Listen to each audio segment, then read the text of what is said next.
Nancy Gavin. I'm the director and president of Laps and Naps Home for Senior Cats. I have volunteered for animal rescues working exclusively with cats for a good portion of my life. And the saddest cases were the cats that were surrendered to the shelters because their owners had died or had to go into assisted living. And the cats may have been with the same person their whole life, and suddenly they find themselves in a cage. So I had a vision of starting a rescue exclusively for senior cats. So I recruited a couple of my cat-sitting clients, and the three of us started Laps and Naps Home for Senior Cats. So we got started in 2020, right before the country shut down for the pandemic. So we count our real first year in business as being 2021. So right now we're in our second year of business. We started out, we said that we would take cats age 10 and over, and then we got a couple of 9-year-old cats, and then a couple of 8-year-old cats slipped in under our radar with fake IDs. So we won't go below 8 because we truly are a senior cat rescue, and we currently have a 21-year-old cat. Last year we adopted out 9 cats. So far this year we've adopted out 19 cats, but we also have 10 cats in sanctuary homes, and we have about 7 cats in foster homes right now. So sanctuary home is a cross between an adoption and a foster home. So we maintain guardianship of the cat, but the cat remains in the same home for the rest of the cat's life, for as long as the people and the cats are happy with one another. But we provide the medical expenses. So our sanctuary homes are mainly for people who would adopt a senior cat, but they're worried about the future expenses. Well, Sassy's story, a volunteer for another rescue had gone to purchase furniture from someone who was being evicted from their apartment. And there was a very friendly cat outside, and she asked about the cat, and the man claimed that she was 21 years old, and they were being evicted, but they were not going to take her with them. So since she thought that she was dealing with a 21-year-old cat, she contacted us because we are the senior cat rescue. And so we took her to the vet, and the vet estimates her to be about 15 years old. But Sassy is super friendly. Fortunately, we were able to find a foster home for her right away. But she's very friendly, dog-like, will come when she's called. Very food-driven. She was overweight. She was free-fed dry food all the time, so now she's on a limited wet food diet, which is a better diet for senior cats. We try to get all of our senior cats on wet food diets. But she is on a diet, and she's just the perfect little lap cat, very friendly, and would make somebody a great companion.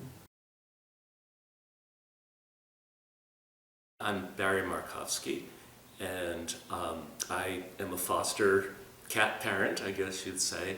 I was contacted by Eva about possibly fostering a cat that fell into the organization's hands, the organization being Laps and Naps. And as soon as I met Maya, I agreed to foster her. Well, I have been thinking for a while about possibly adopting a cat or two, and some of my best friends have cats and I really enjoy them, but I wasn't sure if I wanted to make the commitment. I just retired a couple years ago, and I probably will be doing some traveling, but I'm just working that out and deciding whether I'll want to keep one permanently. But for now, I think fostering is just a really good solution for me because I enjoy having a pet around, but it's not a permanent commitment, which makes it very comfortable for me. I've fostered 2 cats. Maya's been here for 4 or 5 months, I think, and the previous one was for 7 or 8 months. And I've also had friends leave their cats with me when they go on extended trips, so in the last couple of years it's probably added up to a year and a half that there's been cats living here. I think there's a real need for it, first of all, And second of all, it's rewarding. I mean, it's really nice to first of all feel like I'm contributing to animal welfare, but also it's just fun to be greeted at the door when I come home. So, I would encourage fostering and adopting. There are several organizations in the area that seem always to be overflowing with pets that have been brought to them. So fostering is a good way if you're not sure, if you want to adopt, to do it on a trial basis and to do some good at the same time. Maya is a 9-year-old female and a very, very sweet cat, loves to be petted and scratched. She's not really a lap cat, but she's been the easiest cat I've ever cared for. Just very clean and tidy, and she doesn't scratch furniture, she doesn't scratch people, she doesn't make noise at night. She's just a really easy pet. My name is Austin Mowery, and I started fostering in general, doing hospice fostering specifically. So Willow's actually been, with Laps and Naps, has been the first not hospice foster that I've had. Yeah. So it's been interesting, yeah, just trying to figure out his medical issues and then trying to adopt him out, you know. That's very different from what I have been doing. I reached out on the Facebook group Asheville Cat Weirdos, and a bunch of people, I think, tagged Nancy Gavin, tagged Laps and Naps, and was like, hey, you know, you need to talk to these guys.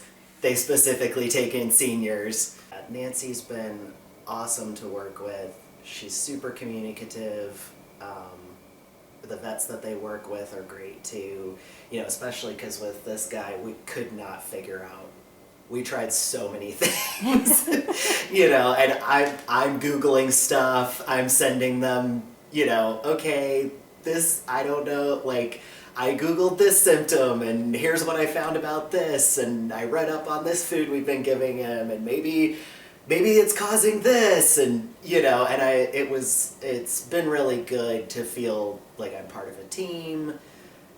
You know, when I have ideas, they're taken seriously, you know, and just all the feedback that I could give them, they really took it in and paid attention to it as we were trying to figure out. Fostering is awesome for me. It gives me the freedom to have a cat, but also know that, you know, if I want to plan a trip somewhere, then I don't say yes to you know, I can pause the pet having. It's kind of the best of both worlds to me, that like I could take a longer trip and not have to worry about it, and then come back and, you know, give a space to an animal that really needs one.